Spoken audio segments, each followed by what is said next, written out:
जय माता दी मित्रों। कैसे हो आप सब। माता रानी की कृपा और भगवान शिव की कृपा से सभी अच्छे होंगे और अपने घरों में स्वस्थ होंगे। दोस्तों, आज मैं जिस विषय के बारे में आपको जानकारी देने जा रहा हूँ वो विषय है कि जब हम पूजा पाठ करने बैठते हैं और हमारे दीपक की बाती में पुष्प भरना शुरू होता है, तो वो 3 कार्य कौन से हैं जिनको करने से समाज में हमें मान सम्मान की वृद्धि होती है, हमारे रुके हुए कार्य बनने लगते हैं, घर में कला कलेश दूर होता है, दरिद्रता दूर होती है और माता लक्ष्मी की कृपा से धन वर्षा भी होती है। दोस्तों, इससे पहले कि मैं आपको विषय के बारे में जानकारी दूं, मेरा आप सबसे आग्रह है, यदि आपको मेरे द्वारा दी गई जानकारी अच्छी लगती है तो मेरी इस वीडियो को लाइक कर दीजिए और अपने दोस्तों को ज़्यादा से ज़्यादा शेयर कर दीजिए ताकि उन तक भी ये जानकारी पहुंच जाए कि यदि दीपक में पुष्प बनना शुरू हो जाए तो हमें क्या करना चाहिए। और मेरे चैनल को सब्सक्राइब कर लीजिए और बेल आइकन को भी दबा दीजिए ताकि आप तक मेरे द्वारा बनाई गई भक्ति भक्ताई से रिलेटेड वीडियोस का अपडेट पहुंचता रहे। दोस्तों, अब आते हैं टॉपिक पर कि पूजा पाठ के समय अगर आपके दीपक की बाती में पुष्प बन रहा है तो हमें क्या करना चाहिए। इससे पहले कि इस विषय के बारे में मैं आपको जानकारी दूं, आप मेरी इससे पहले जो मैंने वीडियो बनाई है जिसमें मैंने ये जानकारी दी है कि पूजा पाठ के समय दीपक की बाती में पुष्प क्यों बनता है, अगर आप वो वीडियो मेरी देख लेंगे तो इस वीडियो में जो जानकारी मैं आपको देने जा रहा हूँ वो आपको थोड़ी ज़्यादा समझ आएगी।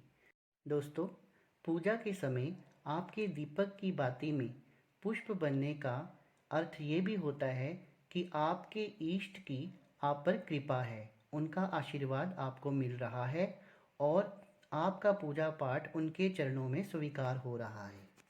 जब ऐसा होना शुरू हो जाए तो हमने सबसे पहला कार्य जो करना है वो ये है कि हमने जो पुष्प बाती में बन रहे हैं उनको एकत्रित करना है।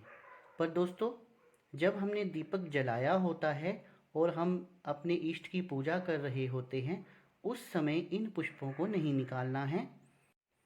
जब हमारे दीपक का तेल पूरी तरह से जल जाए और बाती भी पूरी तरह से जल जाए तो उसके बाद चिमटी की मदद से इन पुष्पों को एकत्रित करना है और इन्हें एकत्रित करके एक प्लास्टिक की डिबिया में रख लेना है। दोस्तों, अब आपने करना क्या है, ये जो आपने पुष्प एकत्रित किए हैं इनमें थोड़ा सा देसी घी मिलाना है और अपनी रोज़ाना पूजा पाठ करने के बाद जैसे आप उठते हैं तो अपने इष्ट के नाम का तिलक लगाना है। अब दोस्तों, आपके मन में एक प्रश्न ये आ रहा होगा कि जैसे हम रोज़ ऑफिस जाते हैं तो ऐसा तिलक लगाकर जाना हर जगह तो पॉसिबल नहीं है, इसलिए आप ऐसा भी कर सकते हैं कि इस तिलक को अपने कान के पिछले हिस्से में गर्दन के ऊपर लगा लें। दोस्तों, जब आप इस तिलक को लगाकर अपने ऑफिस रोज़ जाएंगे तो कुछ ही दिनों में आप देखेंगे कि लोगों में आपका आकर्षण बढ़ता जा रहा है और आपकी एक पैंट सी बनती जा रही है। आपके मान सम्मान में भी वृद्धि होगी और हर व्यक्ति आपकी बात को मानेगा।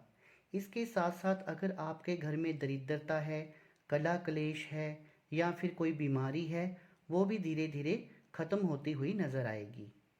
दोस्तों, कोर्ट कचहरी में मान लो अगर आपका कोई केस है और वो सॉल्व नहीं हो रहा है, आपके पक्ष में उसका फैसला नहीं हो रहा है, तो जब आप ये तिलक लगाकर कोर्ट कचहरी में जाएंगे तो आपके मुकदमों का फैसला भी आपके पक्ष में होना शुरू हो जाएगा। माता लक्ष्मी की भी अपार कृपा आपके ऊपर हो जाएगी। तो दोस्तों, सबसे पहला कार्य हमने ये करना है कि जो दीपक में पुष्प बनता है उसमें घी को मिलाकर हमने रोज़ाना तिलक करना है। दोस्तों, अब आते हैं दूसरे कार्य पर कि पहले कार्य के बाद हमने दूसरा कार्य कौन सा करना है। दोस्तों, आपको तो पता ही है कि हम सबका कोई ना कोई एक इष्ट है।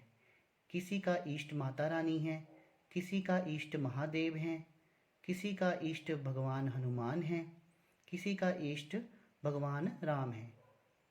तो हम किसी भी इष्ट की जिसकी हम पूजा कर रहे थे जिनकी हम धूप दीप कर कर सेवा कर रहे थे, अब हमने उनका एक कोई मंत्र जाप करना है।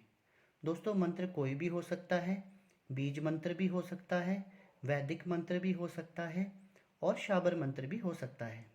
दोस्तों, अब आप ये सोच रहे होंगे कि हमें मंत्र जाप क्यों करना है। जब दीपक में बाती में पुष्प बनना शुरू हो जाता है तो इसका मतलब ये होता है कि हमें अपने इष्ट का आशीर्वाद मिल रहा है, उनकी कृपा हमारे पर है।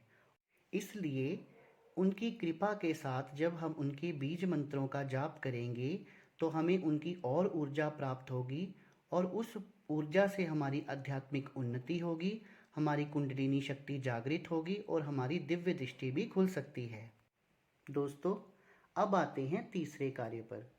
पूजा पाठ के समय जो तीसरा कार्य हमें करना है वो ये है कि हमें अपने इष्ट जिसकी हम पूजा अर्चना कर रहे हैं उन्हें भोग भी लगाना है। दोस्तों, हमारा भोग कुछ भी हो सकता है, लेकिन वो तामसिक नहीं होना चाहिए, सात्विक ही होना चाहिए। अगर आप अपने इष्ट को किसी भी तरह का तामसिक भोग देते हैं तो उसका आपको नुकसान भी उठाना पड़ सकता है। इसलिए मेरी राय आपको यही होगी कि आप केवल सात्विक भोज ही अपने इष्ट को दें। भगवान तो मित्रों सिर्फ भाव को देखते हैं, तो भोग में आप घर में बनी हुई सादी रोटी भी अपने इष्ट को चढ़ा सकते हैं।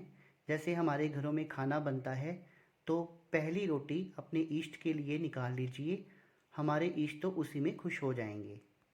दोस्तों, अब बात करते हैं कि इष्ट को भोग क्यों देते हैं।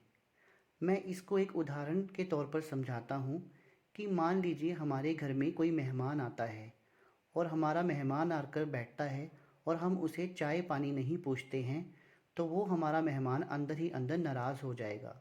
इसी तरह जब हम अपने इष्ट की पूजा के लिए बैठते हैं, धूप दीप करते हैं, तो उस समय हमारे इष्ट वहाँ पे स्वयं प्रकट होते हैं और उनके साथ चलने वाली शक्तियाँ भी स्वयं सिद्ध होती हैं। ऐसे में अगर हम अपने इष्ट को भोग नहीं लगाएंगे तो हमारे इष्ट नाराज़ हो जाते हैं। इसलिए तीसरा काम हमने ये करना है कि अपने पूजा पाठ के साथ साथ अपने इष्ट को भोग भी लगाना है।